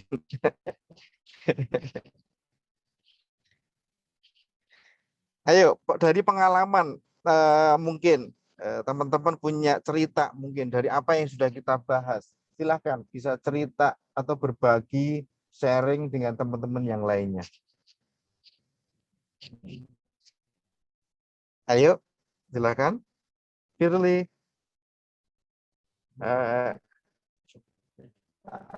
Are you okay?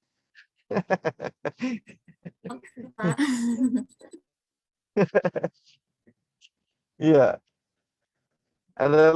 Ada yang mau ditanyain nggak teman-teman sekalian? Ini kita masih separuh loh, masih separuh apa namanya slide yang karena memang apa namanya pembahasan kali ini tuh tentang banyak banget teori tadi yang harus saya sampaikan gitu. Jadi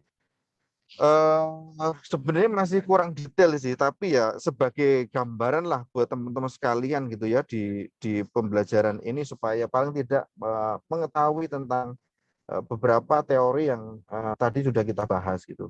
Isinya ya tentang itu gitu, tentang pertemuan ini itu, tentang motivasi dan kepemimpinan ya isinya tentang teori yang banyak sekali itu tadi. Ini kita masih membahas lagi nih tentang perspektif persetujuan mengenai motivasi ini kan ini kemarin kita udah pernah bahas kan tentang teori X teori Y yang apa namanya Douglas McGregor kemarin itu. Masih ingat kan bahwa anggota yang bertipe X cenderung kurang dilibatkan dalam penyusunan tujuan, sedangkan yang bertipe Y cenderung untuk dilibatkan dalam penyusunan tujuan. Ini menurut kerangka McGregor. Ya memang benar. Dalam teori X dan teori Y, teori motivasi menurut apa namanya itu Douglas itu atau Greger itu sudah dijelaskan kemarin, sudah dijelaskan bahwa mengemukakan strategi kepemimpinan efektif dengan menggunakan konsep manajemen partisipasi, konsep terkenal dengan menggunakan asumsi-asumsi sifat dasar manusia. Ya, pemimpin yang menyukai teori X, ya, kemarin masih ingat, pemimpin yang menyukai teori X itu cenderungnya gaya kepemimpinannya seperti apa? Otoriter ya Pak. Ya, betul, benar. Jadi yang teori X itu memang kecenderungannya adalah otoriter gitu ya. Makanya yang X ini memang tidak dilibatkan gitu di dalam apa namanya itu di dalam penyusunan tujuan motivasi ini. Nah, seorang pemimpin yang menyukai teori Z lebih menyukai gaya kepemimpinan demokratik. Begitu juga dengan karyawan yang memiliki teori X adalah karyawan dengan sifat yang tidak akan bekerja tanpa perintah. Oh, ini beda lagi nih. Apa namanya teori X adalah karyawan yang dengan sifat yang tidak akan bekerja tanpa perintah. Jadi dia berarti kerjanya harus diperintah ya. Jadi bahwa namanya dia belum sadar terhadap tugas dan tanggung jawabnya, benar ya? Sebaliknya karyawan dengan tipe teori Z itu akan bekerja dengan sendirinya tanpa diperintah gitu ya, atau tanpa pengawasan dari atasannya gitu. Dia sudah tahu tuh tugas dan tanggung jawab yang harus dia lakukan gitu. Tugas dan tanggung jawab yang harus dia kerjakan gitu, sebagai seorang karyawan atau pimpinan di dalam perusahaan yang ditunjuk gitu ya. maka dia tidak perlu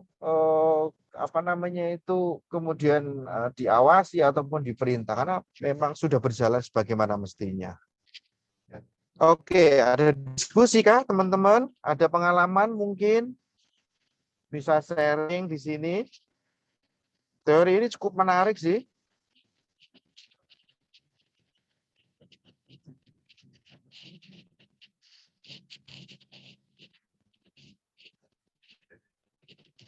Ini kita baru masuk motivasi, nanti berikutnya ini masuknya ke konsep dasar kepemimpinan. Dari motivasi, teman-teman, teori motivasi, ada yang bisa didiskusikan? Mungkin teman-teman punya pengalaman, bisa sharing kah?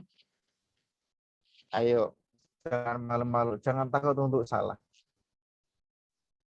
Jangan takut untuk salah.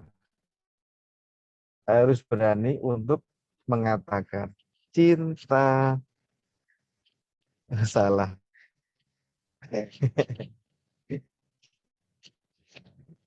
Ini teman saya senyum-senyum di sini, teman-teman. Kalau kita bilang, kalau kita bahas tentang ini karena benar-benar ini sudah separuh umur semua.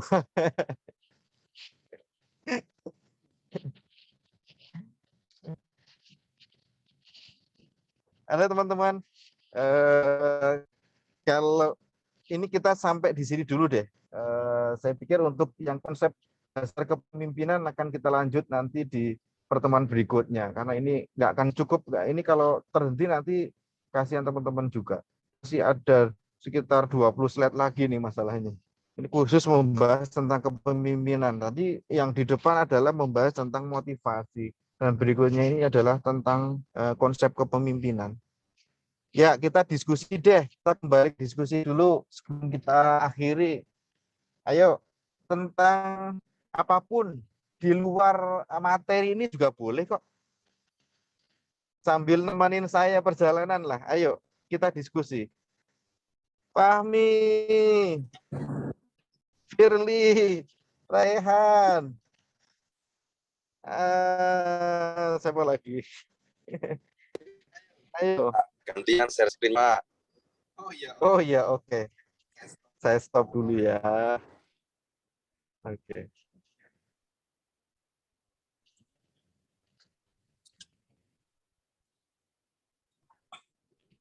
Si standby. Masih, Pak. Oke. Aman, Pak. Semuanya masih standby ya. Ya, Saya mau kuis. Hadiahnya 100.000 pulsa ya. Asik. Mau nggak nih? boleh Pak. Ambil sendiri di Bandung nanti ya. Enggak lah. Nanti saya saya transfer deh. Siap ya? Ini siapa? Ayo, Menteri Luar Negeri Pak. Aku ini jawab ya. Siapa namanya? ayo, Ibu Retno. Iya bukan sih. lengkapnya. Aduh, saya nggak tahu lengkap. Nggak tahu nih kalau nggak dapat loh. Lengkap nggak dapat tuh. Ayo, cepat.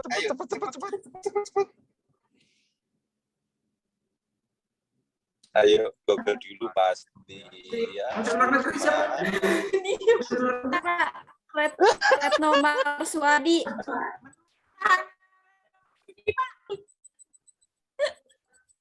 Ya bukan Pak. Siapa tadi ini yang jawab? Aku share screen ya. Pak Retno Marswadi bukan sih Pak Menteri Luar Negeri. Emang Tora Sudiro, ngawur Marswadi. Ibu Menteri loh ini. Ya, kan saya lupa Bapak, saya nggak tahu nama panjangnya. Ibu Retno Marsudi. Berarti salah ya Pak. Susul Ya lah. susul lah. Siapa Siapa ini tadi ya? Enggak kelihatan nih. Firly. Siapa sing jawab? Firly, Firly. Asik ya. Berarti karena nggak lengkap, dapatnya separuh ya. Separuh ya. Iya, Enggak apa-apa ya. Bapak. Kasih untuk nanti saya. Ya wes, mungkin bisa ngelihat dari sisi motivasi ini karena banyak ceweknya ya. Indonesia kalau berbicara itu elegan itu di rumah. Inggrisnya juga oke.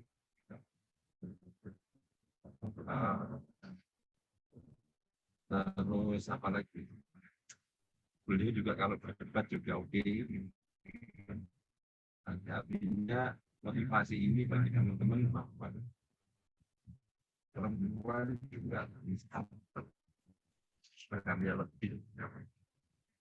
Satu lagi ya, Miss ya. Ya tadi udah jawab, jangan jawab lagi. Yang lain gimana nih? Siap enggak? Bapak, Ya. Saya tak tarik dulu gambarnya ya. Tunggu sebentar. Mana yang lain nih? Siap nggak?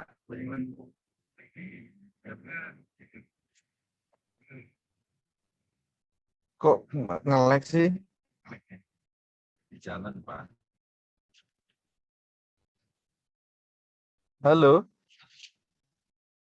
Hadir, Pak. Iya Pak, masuk. Oke, masih nyambung ya teman-teman. Ya udah deh, kita kasih kuis lagi deh. Siap-siap nih. Tunggu ya. Saya cari gambarnya dulu. Siapa nama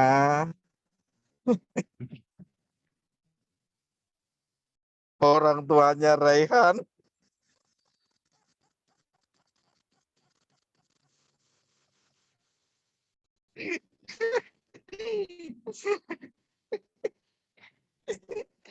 Ya,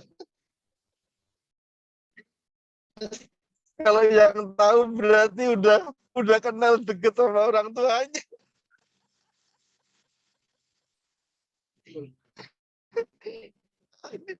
Enggak, Ding. Ganti. Siap ya. Dulu. Harusnya teman-teman tahu gitu. Idola banyak orang yang banyak.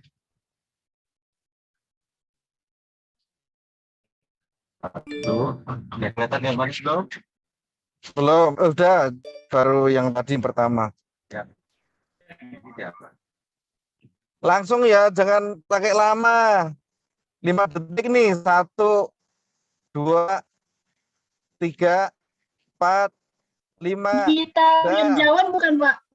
Oh iya, bener sih, Intan Ratnasari. Bener. Ya, kita ya. Ini orang-orang pintar loh. Bahasa Inggrisnya bagus. Personalitinya bagus. Komunikasinya bagus. Ini bisa jadi apa ya? Bisa jadi ini nih apa namanya? Motivasi untuk teman-teman nih. Gimana sih bisa seperti orang-orang kayak begini gitu ya? Yang mereka memang ya belajar keras gitu teman-teman. Mereka lulusan luar negeri semua kan sebenarnya.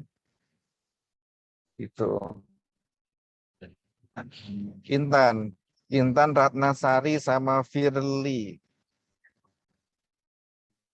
Asik.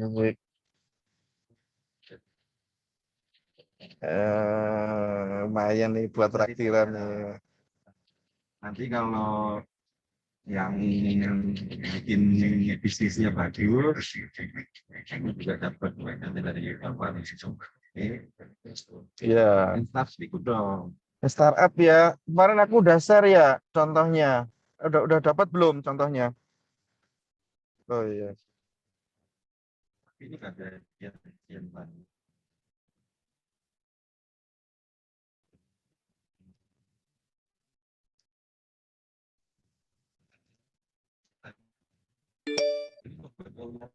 Sudah kelihatan.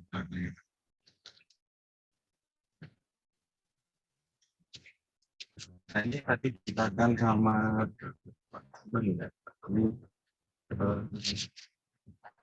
ada dua skema. Mata dekatnya adalah Oh, saya sebentar. Ya, nanti.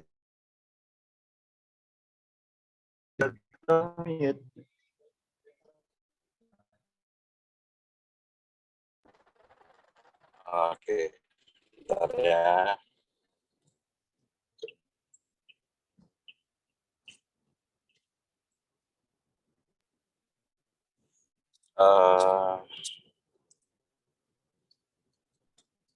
Ini yang mungkin sebentar lagi akan dipublish. Jadi teman-teman kalau yang sesuai requirement-nya memang dibagi jadi beberapa ya, ada junior, ada middle, ada senior, ada expert. Karena orangnya segera, jadi kalau yang sesuai dengan kualifikasinya silahkan untuk apply. Nanti dalam proses rekrutmennya teman-teman yang dari ITS yang lebih saya utamakan untuk di interview dahulu ketimbang yang lain. Kalau misal nanti di bulan Januari itu akan ada lagi, tapi modelnya adalah bagi teman-teman yang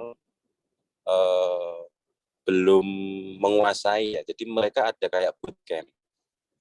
Jadi rasanya saya bisa dan saya ingin apply. Jadi silahkan nanti yang untuk batch di Januari yang untuk modelnya seperti ini nanti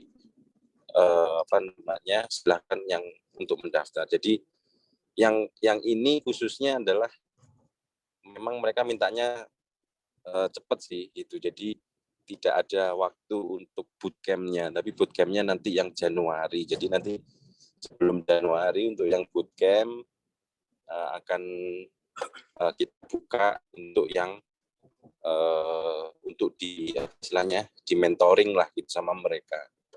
Gitu. Nah, ini jadwalnya nanti kayaknya di-share nanti sama Mbak Anca.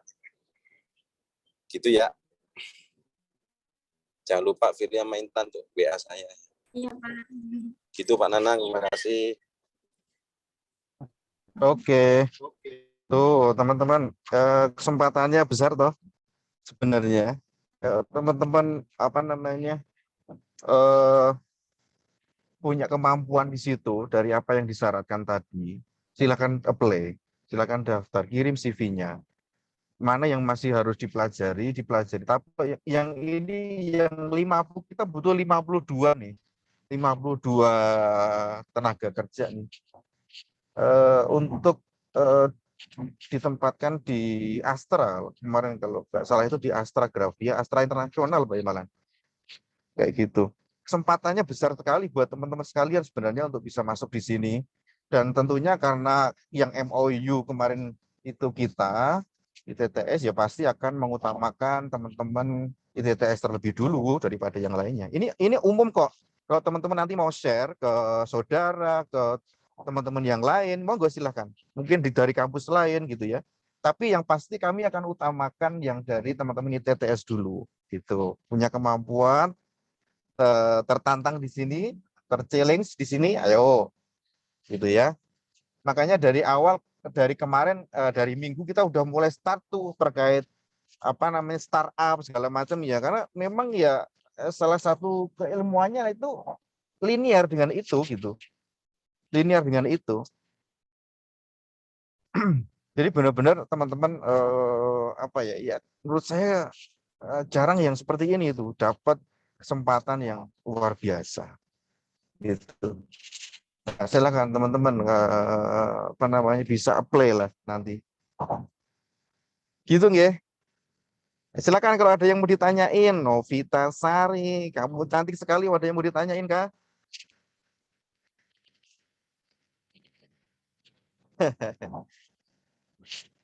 Kemarin aku ketemunya sama Firly, sama Kamalia, sama Intan ya, waktu di kantor ya, di kampus ya. Waktu Iya, minggu Pak. kemarin kalau nggak salah. Iya, benar. Oh iya, iya, iya, iya, iya, iya. Yang untuk tugas ada pertanyaan nggak? Kemarin aku kirim ke siapa ya? Contoh-contoh ya. Sudah mulai dikerjakan kan ya untuk tugasnya? Itu sebenarnya hampir mirip kayak startup ya. Hampir mirip kayak startup ya teman-teman. Kita komit loh. Pasti ada apa namanya nilainya lah gitu. Nggak cuma nilai kuliahnya, tapi ada nominal yang nanti teman-teman bisa dapatkan dari situ. Tapi aku nggak mau ngasih tahu dulu lah. Aku ingin ke hasil dari kalian benar-benar gitu. Ya nanti bersaing dengan teman-teman yang kemarin ikut startup yang udah kita sampaikan juga itu lumayan. Itu di kampus-kampus lain itu nilainya itu lebih kecil dari kita loh. Kita ini termasuk termasuk tinggi tuh. Juara satu itu 5 juta loh. Juara satunya. Juara duanya 3 juta. Juara tiganya 1,5 juta. Itu kalau di kampus lain itu nggak nyampe 5 juta tuh juara satu paling 2,5 juta, 3 juta lah paling. Tapi ini karena saya pengen kita semuanya pengen teman-teman itu benar-benar apa ya ada yang bagus gitu ya. Ada yang moncer nantinya itu akan kita lanjutkan ke tingkat nasional sebenarnya. Karena banyak sekali apa namanya itu ya pertandingan-pertandingan itu kelas nasional kayak di Kominfo segala macam itu banyak. Nah, kalau nanti dari sisi internal kita udah bagus, teman-teman itu bisa kita bawa ke level yang lebih tinggi gitu, ke nasional gitu. Bahkan mungkin nanti keluar gitu untuk kita tandingkan. Nah, seperti itu. Jadi tolong benar-benar yang serius ya dikerjakan yang benar-benar gitu. Jadi supaya hasilnya juga bagus. Nah, saya kasih tahu deh di dalam tim, di dalam satu tim yang utuh itu harus ada apa namanya ya? Harus ada apa namanya? Partner yang dia bisa menyampaikan atau bisa komunikasi dengan baik. Karena dia akan bisa menarik customer yang sama seperti kemarin di startup kita sampaikan bahwa tugasnya adalah bagaimana sih meyakinkan investor ya. Anggaplah kita ini investor dengan biaya-biaya itu tadi, dengan nilai-nilai itu tadi, itu investor. Bagaimana kalian semua meyakinkan kita gitu, bahwa kalian itu layak, ide-ide kalian benar-benar originalitas gitu, belum pernah dipakai di tempat yang lain, dan itu mempunyai kemanfaatan yang banyak, kemanfaatan yang tinggi untuk masyarakat, itu nilainya tinggi. Gitu.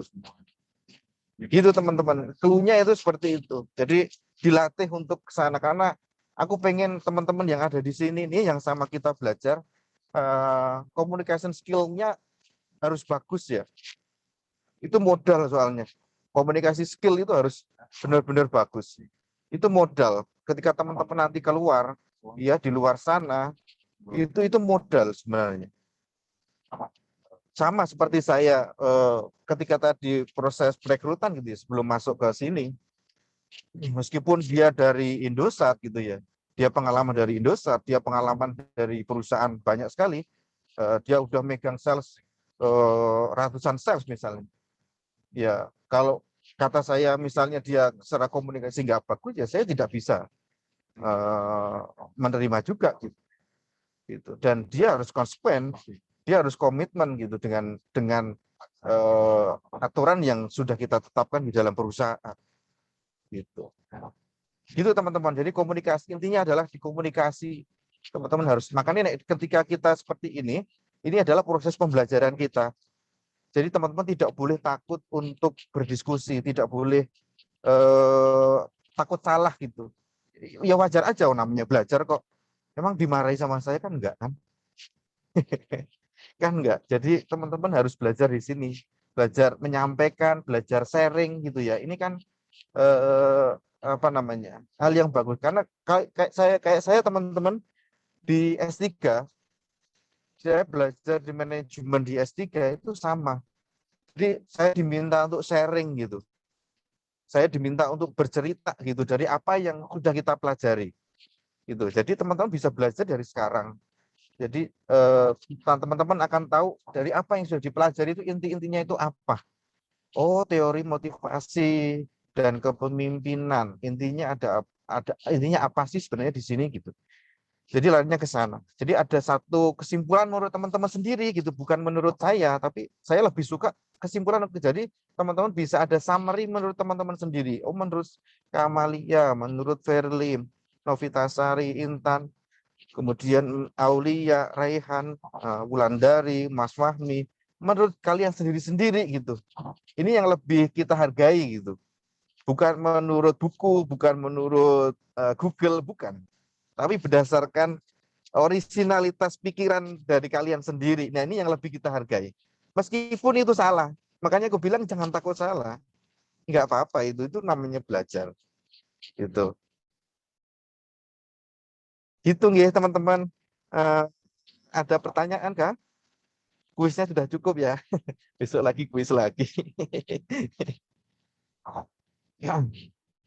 Ada pertanyaan? Kalau enggak, tutup sampai sekian. Sampai di sini dulu. Ya teman-teman.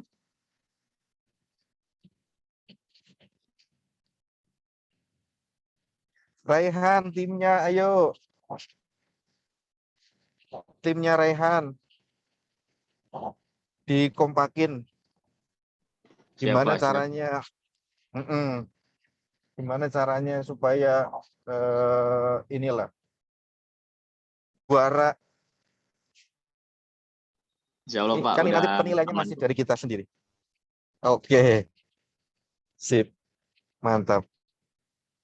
Oke, teman-teman, terima kasih banget. Kalau nggak ada, tutup ya. Sampai sekian dulu. Saya mohon maaf karena ini kita juga dari saya lagi dalam perjalanan. Mungkin banyak noise gitu ya. Yang bisa saya sampaikan pasti masih banyak kurang nih, saya harus menyampaikannya lebih banyak lagi sebenarnya, tapi next lah nanti minggu depan semoga sudah bisa duduk lagi di kantor untuk bisa diskusi panjang lagi sama teman-teman. Ya, terima kasih. Mohon maaf ya teman-teman sekalian kalau ada salah kata dari awal sampai akhir. Kita jumpa lagi nanti ya di lain kesempatan ya. Makasih. Assalamualaikum. Waalaikumsalam. Terima kasih, Pak. Terima kasih, Pak. Ya. Ya.